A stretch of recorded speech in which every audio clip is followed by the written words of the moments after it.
I recorded a ride video the first day the temporary University Avenue bike lanes were installed. At the time, roadwork was not yet complete, although most of the lane markings had been painted. I returned 6 days later to see what progress had been made. The first thing I noticed was the installation of flexible bollards all the way down to Adelaide Street. Last week, only Queen's Park Crescent had been done. Now we have them the entire length of the 2.4 kilometer bike lane.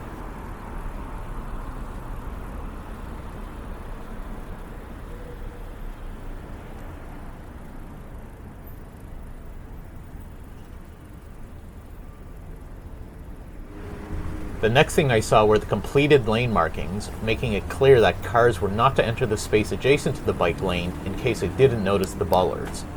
Of course, some drivers need to remember to check their side mirrors for any approaching cyclists.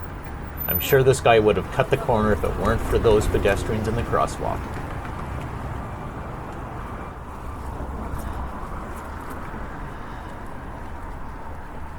The finished lane markings now make it obvious that the pay and display parking spots are now to the left of the bike lanes, located mid-block like we see on Bloor Street West.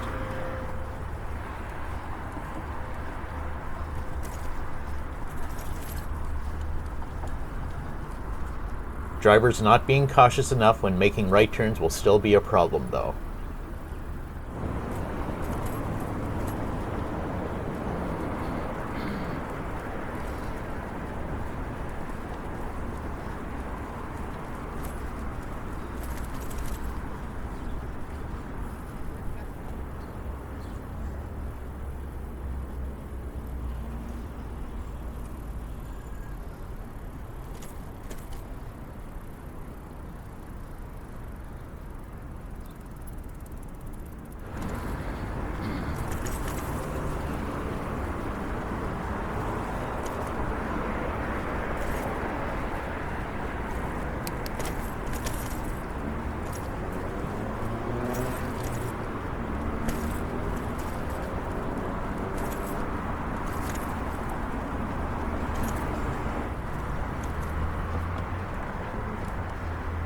Hey, it's the same blue van.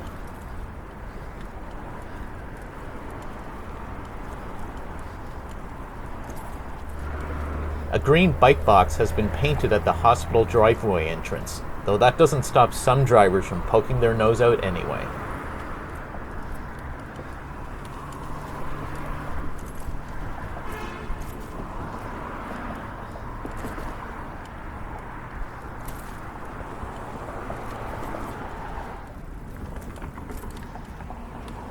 On Queen's Park Crescent, I see that concrete curbs have been installed between the bollards now, so I wonder if that will eventually be the case south of College too.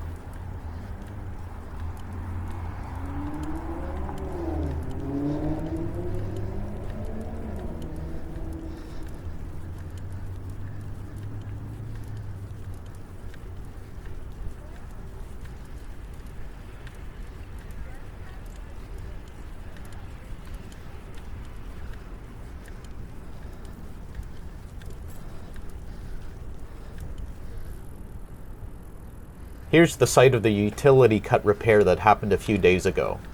Hopefully crews will be able to replace the bollards, curbs, and paint soon.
concrete curb seemed to stop just south of Charles Street.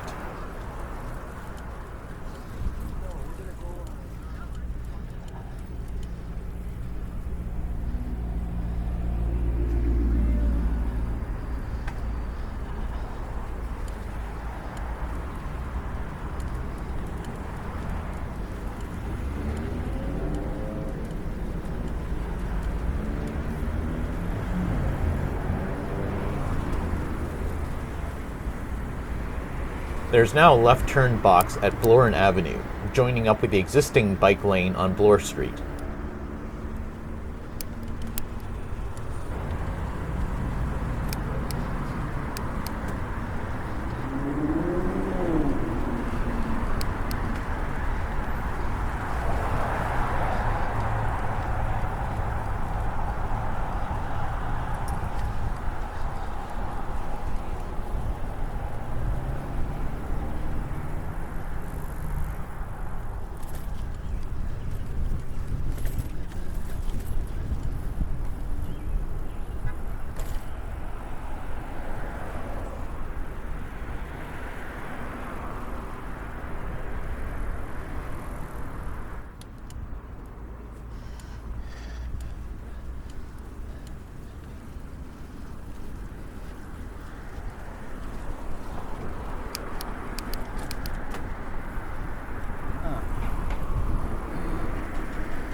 Here we have a driver who decided to use the bike lane as a right turn lane despite the two solid lines.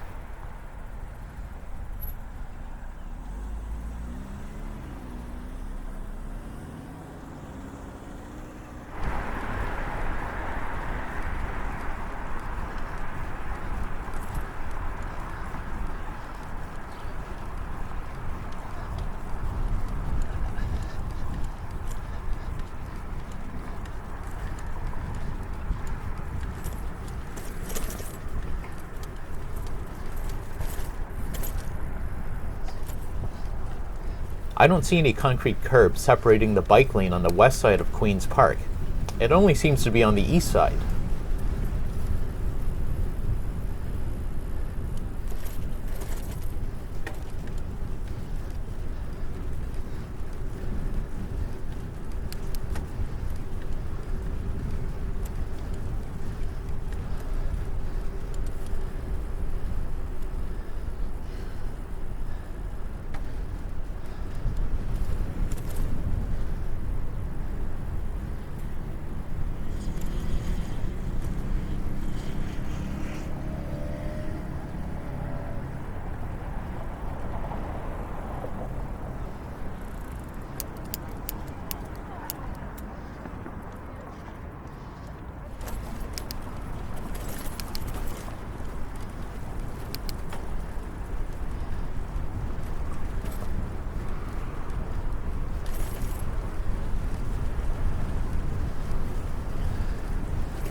It looks like drivers have generally figured out where to park, which has made a massive difference to the smooth flow of bike traffic.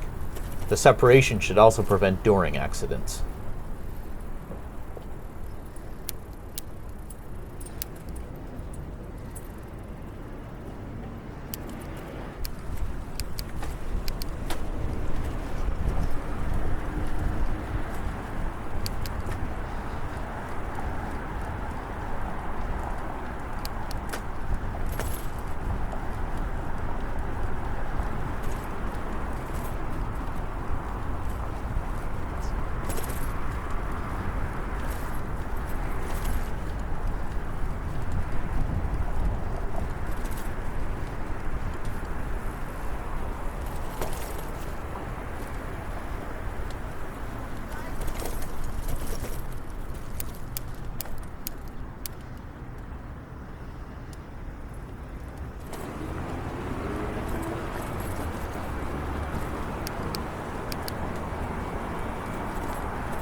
And once again, we are back at Adelaide Street.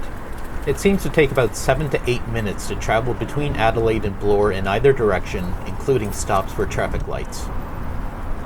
I've spoken to several people now who have taken the new bike lanes, and there's unanimous support for it, so I hope it becomes a permanent feature of University Avenue.